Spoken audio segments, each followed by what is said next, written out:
ನಾನು ರೀಸೆಂಟಾಗಿ ಕೊಡಗಿಗೆ ಹೋಗ್ತಾ ಇರಬೇಕಾದ್ರೆ ವಿಯಾನು ಮಸಾಲೆ ದೋಸೆ ತಿನ್ನಬೇಕು ಅಂತ ಹೇಳ್ದ. ಹಾಗೆ ಒಂದು ಚಿಕ್ಕ ಒಂದು ಹೋಟೆಲಿಗೆ ಹೋಗಿ ಅಲ್ಲಿ ಮಸಾಲೆ ದೋಸೆ ತಿನ್ನೋಕ್ಕೆ ಅಂತ ವೆಯ್ಟ್ ಮಾಡ್ತಾಯಿದ್ದೆ. ಆಗ ಗೋಡೆ ಮೇಲೆ ಒಳ್ಳೆ ಪೇಂಟಿಂಗ್, ಕೊಡಗು ಬಗ್ಗೆ, ನಾಗರಹೊಳೆ ಬಗ್ಗೆ, ನೀರಿನ ಬಗ್ಗೆ ಎಲ್ಲ ಒಂದು ಪೇಂಟಿಂಗ್ ಇತ್ತು. ತುಂಬ ಸಖತ್ತಾಗಿತ್ತು, ಸಿಂಪಲ್, ಒಳ್ಳೆ ಮೆಸೇಜ್ ಇರೋದು. ಆಗ ನನ್ನ ಕಣ್ಣು ಹೋಗಿದ್ದು ಅದೊಂದು ನೀರದ್ದು ಕಾನ್ಸೆಪ್ಟ್ ಮೇಲೆ.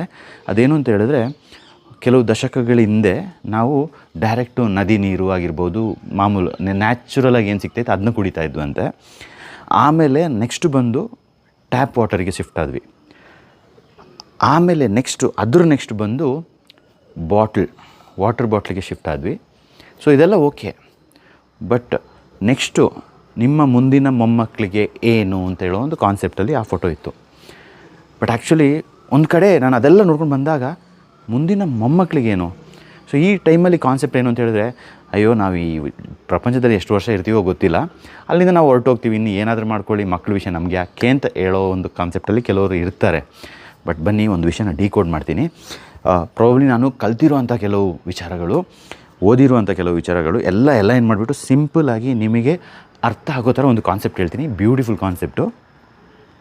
ನಾವಿವಾಗ ಹುಟ್ಟಿರೋದು ಒಂದು ಮ್ಯಾಜಿಕ್ಕು. ಅದು ಎಲ್ಲಿಂದ ಬಂದ್ವಿ, ಏನು ಕತೆ, it's all in the creator ಅಲ್ವಾ?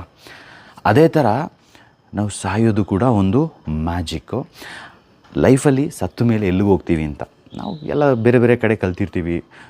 ಅಲ್ಲಿ ಸ್ವರ್ಗ, ಇಲ್ಲಿ ನರ್ಕ ಅಂತ ಎಲ್ಲ ಹೇಳ್ಬಿಟ್ಟು. ಸೊ ಇವತ್ತು ಡಿಕೋಡ್ ಮಾಡಬೇಕಾದ್ರೆ ಇದನ್ನ ಕ್ಲಿಯರಾಗಿ ಅರ್ಥ ಮಾಡ್ಕೊಳ್ಳಿ. ನಾವು ಸತ್ತ ಮೇಲೆ ವಿ ಹ್ಯಾವ್ 3 ಚಾಯ್ಸಸ್. ಓಕೆ, ಈ 3 ಚಾಯ್ಸಸ್ ಅಂತ ಯಾವುದು ಅಂತ ಹೇಳ್ತೀನಿ. ಫಸ್ಟ್ ಒನ್ ಬಂದು ಸ್ವರ್ಗ, ಹೆವನ್. ಯಾಕೆ? ನಾವು ನಮ್ಮ ಪಾಠಗಳನ್ನ ಈ ಪ್ರಪಂಚದಲ್ಲಿ ಕಲ್ತಿರಬೇಕು. ಈ ಒಂದು ಪ್ರಕೃತಿಗೆ ಎಷ್ಟಾಗುತ್ತೋ ಅಷ್ಟು ಒಳ್ಳೇದು ಮಾಡಿರಬೇಕು. ಜನರಿಗೆ ತುಂಬ ಒಳ್ಳೇದು ಮಾಡಿ ಎಲ್ಲರೂ ಒಂದು ಲೈಫಲ್ಲಿ ನಾವು ಒಂದು ಏನೋ ಒಂದು ಪಾಸಿಟಿವ್ ಮಾಡಿ ಇಟ್ಟು ಎಲ್ಲ ಮುಗಿಸ್ಕೊಂಡು ನಮ್ಮ ಒಂದು ಕಾರ್ಮಿಕ್ ಡೆಟ್ಸ್ ಅಂತ ಏನಿರುತ್ತೆ ಅದನ್ನ ಮುಗಿಸ್ಕೊಂಡು ಹೋದರೆ ವಿ ವಿಲ್ ಗೋ ಟು ಸ್ವರ್ಗ, ಹೆವನ್. ಆಪ್ಷನ್ 1 ಆಯ್ತಲ್ಲ. ಆಪ್ಷನ್ 2 ಯಾವುದು ಅಂತ ಹೇಳಿದ್ರೆ ನರ್ಕಕ್ಕೆ ಯಾಕೆ ಹೋಗ್ತಾರೆ ಅಂತ ಹೇಳಿದ್ರೆ, ಪಾಠ ಕಲ್ತಿಲ್ಲ, ಎಲ್ಲದರಲ್ಲೂ ಎಕ್ಸ್ಪ್ಲಾಯ್ಟೇಷನು, ಬಿಸ್ನೆಸ್ಸಲ್ಲೂ ಎಕ್ಸ್ಪ್ಲಾಯ್ಟೇಷನು, ನೇಚರ್ನ ಎಕ್ಸ್ಪ್ಲಾಯ್ಟೇಷನ್ನು, ಜನರಿಗೂ ತೊಂದರೆ, ಪ್ರಾಣಿಗೂ ತೊಂದರೆ, ಎಲ್ಲದಕ್ಕೂ ತೊಂದರೆ ಮಾಡಿ ಆ ಒಂದು ಕೆಟ್ಟ ರೀತಿಯಿಂದ ಸಾಯ್ತಾರಲ್ಲ, ಅವರು ಹೋಗೋದು ನರ್ಕಕ್ಕೆ ಹೋದ್ಮೇಲೆ ಅಲ್ಲಿ ಅಟೆಂಡೆನ್ಸು, ಪನಿಷ್ಮೆಂಟು, ಕಾರ್ಮಿಕ ಎಲ್ಲ ಲಿಸ್ಟ್ ಇರುತ್ತೆ. ಅದನ್ನೆಲ್ಲ ಕೇಳ್ತಾರೆ. ಐ ಮೀನ್ ಸೈಂಟಿಫಿಕ್ಕು, ರಿಲಿಜಿಯಸ್ಸು ಏನೇ ನೋಡ್ಕೊಳ್ಳುವ, ದೇರ್ ಈಸ್ ಸಮಥಿಂಗ್ ಅಥೆಂಟಿಸಿಟಿ. ಅದು ಇನ್ನೂ ನಮಗೆ ಏನು ಅಂತ ಅದ್ರ ಬಗ್ಗೆ ಜಾಸ್ತಿ ಗೊತ್ತಿಲ್ಲದೋದ್ರು, ಬಟ್ ಏನೋ ಒಂದು ಇರುತ್ತೆ, ದಟ್ ಈಸ್ ಕಾಲ್ಡ್ ನರ್ಕ.